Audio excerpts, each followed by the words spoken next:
Dalam kondisi yang demikian bisa-bisa hukuman mati. Tapi kita akan lihat dulu bagaimana hasil penyelidikan ini.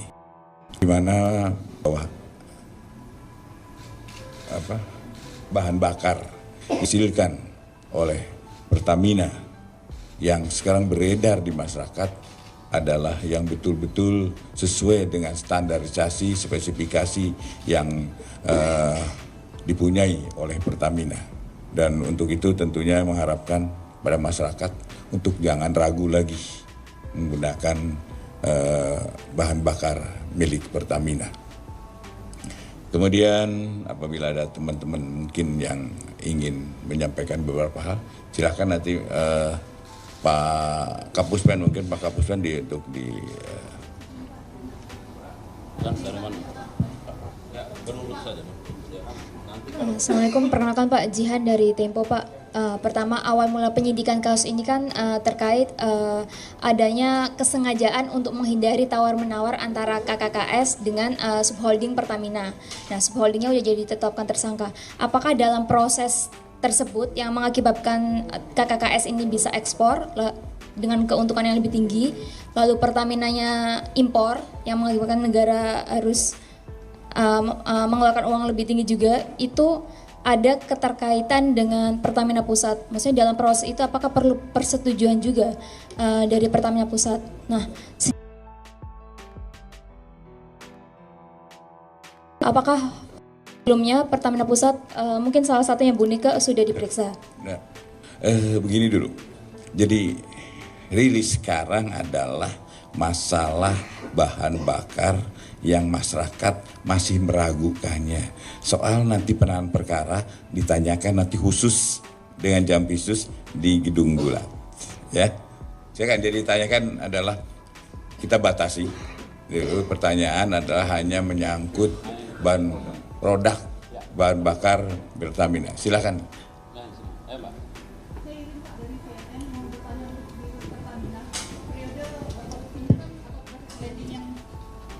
Yang dilakukan kan di tahun 2018 sampai 2023. Apakah ada data minyak-minyak tersebut disebar di daerah mana saja yang dilakukan, yang di blending di luar, yang diduga dilakukan tidak sesuai dengan prosedur.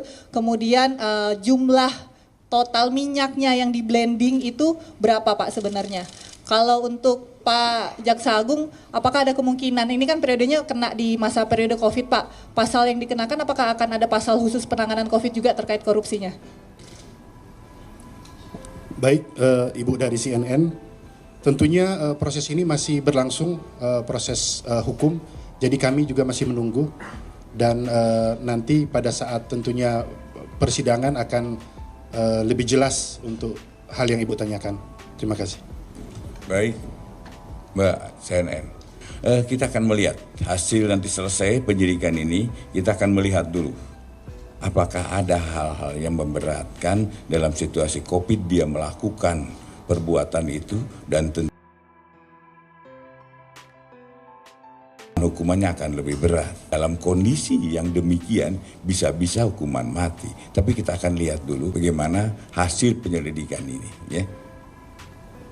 Yang itu bajunya.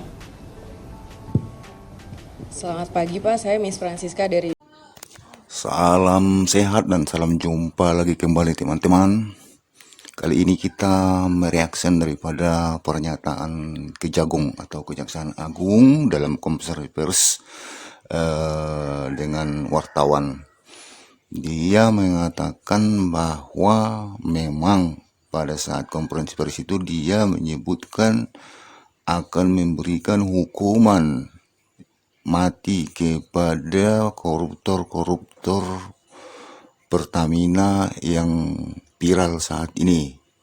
Jadi alasannya membuat dan melakukan hukuman mati itu kepada mereka karena pada saat itu adalah masa COVID. Masa artinya darurat nasional atau darurat negara pada saat itu. Jadi uang pun misalnya katakanlah di situ negara membutuhkan sama sekali uang yang dianggarkan untuk biaya COVID itu memang sangat besar. Jadi negara itu membutuhkan uang. Jadi menurut daripada Kejagung bahwa mereka itu kemungkinan, ini pun masih kemungkinan juga sebenarnya. Dibilang masih belum pasti juga sih yang dia sebut seperti itu kepada pihak wartawan. Tapi kalau menurut saya Pak Kejagung itu cuma satu-satunya harapan masyarakat sekarang untuk menuntaskan daripada koruptor-koruptor yang sudah merajalela selama ini di Indonesia. Hanya Bapak lah, hanya Kejaksaan Agung lah sekarang yang bisa berharap masyarakat untuk menuntaskan daripada koruptor kakap. Koruptor kakap itu hanya ke Bapak aja yang harapan masyarakat sekarang. Karena KPK itu memang ya ada sih gebrakan dia, cuma kan nggak nggak sebesar ini juga sih apanya yang mereka tanganin gitu. Kalau mau ke polisi ya udahlah, kalau polisi tak usah diharap lah, itu udah jauh ketinggalan lah. Kalau polisi itu tak ada tak bisa diharap itu. Kalau memang itu penegak hukum, katanya nggak ngerti kita hukum apa yang ditegakkan dia kalau polisi, kalau soal itu.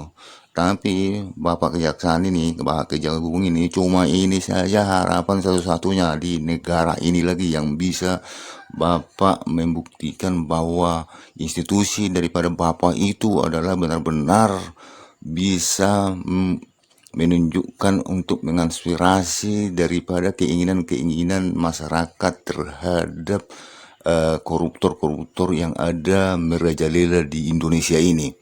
Jadi memang tujuan masyarakat itu tertuju kepada Kejaksaan Agung saat ini ya. Karena memang Kejaksaan Agung sudah membuktikan kinerjanya akhir-akhir ini. Jadi ya janganlah Pak dibuat menjadi lemah lagi keyakinan dan kepercayaan masyarakat terhadap institusi yang Bapak pimpin ini. Teruslah Bapak berjuang dan menegakkan keadilan seadil-adilnya di negeri ini, karena memang Bapak salah satunya harapan daripada seluruh masyarakat Indonesia sekarang nih. Tapi yang sekarang Bapak jangan terlalu bersayap-sayap gitu, misalnya bahasanya di depan wartawan itu tak usah terlalu banyak sayap-sayapnya. Maksudnya itu sepertinya orang kalau berpikir itu Bapak masih merasa ragu ataupun seolah-olah ada yang Bapak jaga gitu. Jadi kalau memang betul-betul mengeluarkan statement ataupun mengundang daripada wartawan untuk konferensi, ya katakan apa adanya Pak. Ya, jangan ada misalnya kata-kata itu agak ke kiri agak ke kanan gitu. Jadi ya kalau namanya sudah memberikan mau keterangan itu ya terangkan sebenar-benarnya gitu. Ya kalau memang belum bisa Bapak menegakkan keterangan itu di depan umum atau masih ada yang Bapak jaga, ya lebih baik nggak usah konferensi pers gitu loh Pak. Soal hukuman mati ini kan Bapak udah bisa sebenarnya terus terang buat hukumannya ya minimal sekian begitu. Jadi jangan agak-agak bersayap gitu. Misalnya kalau Bapak masih ragu memberikan hukuman mati, ya artinya Bapak harus sebut misalnya ya minimal 30 tahun hukumannya begitu atau 40 tahun begitu Pak. Jangan misalnya agak ragu gitu untuk memberikan statement itu di depan wartawan gitu. Jangan memang ya seharusnya sudah wajar Pak, udah wajar kalau ini juga tidak bisa diterapkan maksimal hukuman koruptor. Udahlah, Indonesia ini ya berarti nanti kalau apalagi koruptor 10 miliar, 20 miliar, 30 miliar, 100 miliar gitu, mungkin dikira itu koruptor kacang-kacang itu bisa hukumannya 2 tahun, 3 tahun gitu. Yang ribuan triliun aja baru misalnya dihukum 10 tahun atau 15 tahun. Jadi bagaimana ya hukuman 100 miliar nanti? Yang 50 padahal duitnya itu bukan tanggung itu besarnya itu 100 miliar. Jadi jangan nanti orang koruptor yang sekarang yang ribuan triliun ini jadi acuan. Artinya yang ribuan triliun aja nggak ada hukumannya gitu. Apalagi yang ratusan triliun, apalagi puluhan triliun. Puluhan triliun bisa-bisa 1 tahun. Padahal puluhan triliun itu bukan sedikit itu Pak. Jadi maksudnya itu ya Bapak juga sudah bisa menunjukkan suatu statement yang benar-benar supaya memberantas korupsi ini nyata di Indonesia ini. Bapak tak usah takut menyebutkan itu, karena mungkin 90% rakyat Indonesia akan mendukung hukuman koruptor ini perberat, Pak. Tidak akan, misalnya Bapak bilang aja minimal ini hukumannya 40 tahun. Orang akan mendukung Bapak. Tidak akan ada orang untuk menyelah pernyataan Bapak itu. Pasti semua ataupun minimal 90% rakyat Indonesia akan mendukung hukuman koruptor. Memang setinggi-tingginya dan seberat-beratnya gitu loh, Pak. Nggak usah lagi Bapak bersayap dia punya bahasa-bahasa kalau tentang hukuman ini. Nyatakan aja, walaupun misalnya nggak di situ nanti titik hukumannya itu, tapi udah bisa Bapak sebut minimalnya gitu loh, minimalnya 30 tahun gitu, minimalnya 40 tahun begitu loh, Pak. Jadi jangan agak ngambang-ngambang bahasanya gitu. Percayalah Pak, kalau Bapak bilang mau hukuman 50 tahun pun misalnya contohnya, pasti rakyat mendukung Bapak. Pasti Bapak, rakyat senang melihat pernyataan Bapak itu. Tidak akan ada yang apa ya, paling yang misalnya yang merasa tidak suka dengan pernyataan Bapak hukuman berat kepada koruptor itu ya paling koruptor itu sendiri. Mungkin ya dari beberapa pejabat ada juga nanti yang artinya menyelah itu, yang membantah hukuman itu, mengatakan itu tidak bisa dilakukan, diterapkan di Indonesia karena itu tidak ada manfaatnya, tidak membuat koruptor itu menjadi jerah. Itu alasan mereka semua kayak gitu. Hukuman berat katanya tidak membuat koruptor itu menjadi jerah gitu. Itu pernyataan goblok mereka itu. Dari dulu, apalagi Dewan itu perwakilan apa satu itu, DPR yang apa itu, DPR apa itu. Pokoknya mereka itu mengatakan kalau dibuat hukuman berat terhadap koruptor itu tidak akan membuat jerah katanya. Jadi maksudnya itu membuat ringan gitu supaya jerah. Kan udah gila, pemikiran gila itu orang-orang itu. Yang berat aja nggak jerah gitu loh. Jadi maksudnya mau dibuat ringan gitu hukuman para koruptor.